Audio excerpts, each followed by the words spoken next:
Session में हमने बात करी थी सेक्शन 3 के बारे में। सेक्शन 3 आपका जनरली क्या बोलता है कि सबॉर्डिनेशन ऑफ कोर्ट के बारे में बात करता है। सीपीसी के सेक्शन 3 की बात कर रहे हैं। 4 सेक्शन जो है इतना इम्पोर्टेंट नहीं है। सेक्शन 5 की बात करें तो सेक्शन 5 क्या बोल रहा है, धारा 5 क्या बोलती है कि संहिता का राजस्व न्यायालयों को लागू होना, मतलब जो कोड है वो revenue code application of the code of revenue court, ठीक है। जो संहिता है वो राजस्व न्यायालयों पर लागू होना, इसके बारे में बात की गई है, ठीक है। अब हम बात कर रहे हैं जहाँ कोई राजस्व न्यायालय, वेयर एक्ट आप साथ में रखिएगा, without wear act you may be little bit face, थोड़ी सी डिफ़िकल्टी हो सकती है।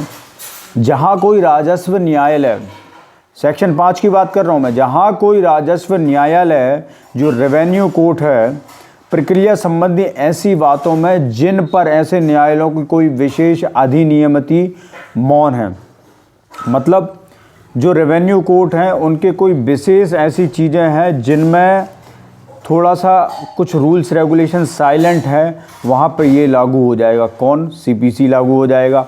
कोड ऑफ सिविल प्रोसीजर 1908, जिसमें 158 सेक्शंस हैं, 51 ऑर्डर्स हैं। ये बात आपको ध्यान में रखना बहुत ज़रूरी है। ऑर्डर्स के अंदर काफ़ी सारे रूल्स आ जाते हैं, ठीक है। तो इस संहिता के उपबंधों द्वारा शासित हैं। वहाँ राज्य सरकार राजपत्र में अधिसूचना द्वारा यह घोषणा कर सकेगी कि उन उपबंधों के कोई भी प्रभाग जो इस संहिता द्वारा अभिव्यक्त रूप से लागू नहीं किए गए हैं उन न्यायालयों को लागू नहीं होंगे या केवल उपांतरों के साथ लागू होंगे, जैसे राज्य सरकार विहित करे। बिल्कुल ध्यान से समझने की ज़रूरत है, बहुत ही इम्पोर्टेंट चीज़ है। इसमें बताया गया कि जहाँ कोई राजस्व न्यायालय राजस्व न्यायालय प्रक्रिया संबंधी मतलब रेवेन्यू कोर्ट के प्रोसीजर से रिलेटेड ऐसी बातों पर जिन पर न्यायालयों को कोई विशेष अधिनियमित मौन है, इस संहिता के उपबंधों द्वारा शासित है, वहाँ राज्य सरकार राजपत्र में, मतलब राज्य सरकार क्या करेगी, स्टेट गवर्नमेंट एक नोटिफिकेशन जारी करेगी।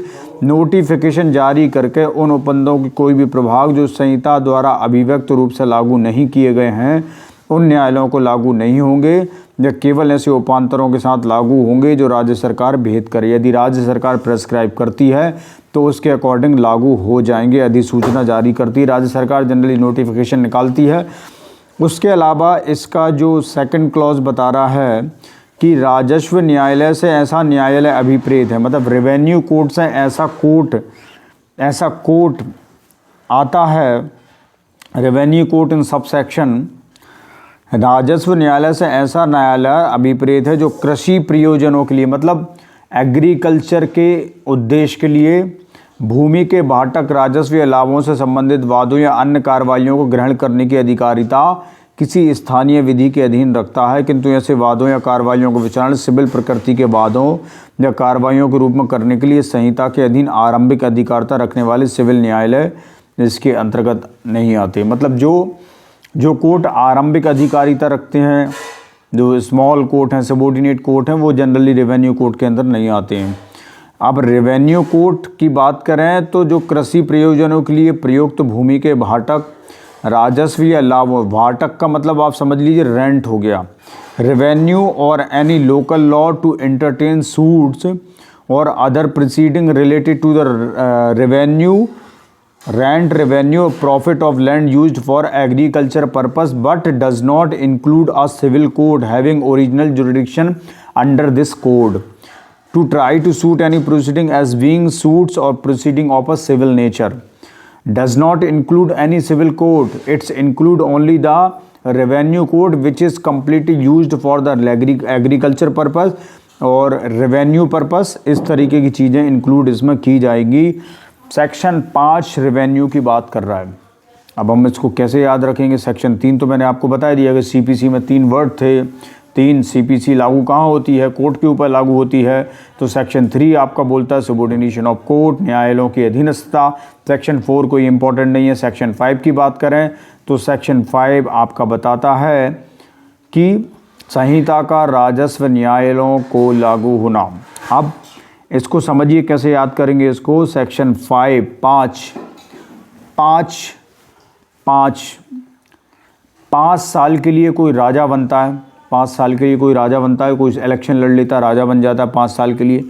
तो 5 साल के लिए वो अच्छे से कृषि कर सकता है, अच्छे से रेवेन्यू जनरेट कर सकता है, राजा बन जाए, 5 साल के लिए विधायक बन जाए, कुछ और बन जाए, ठीक है।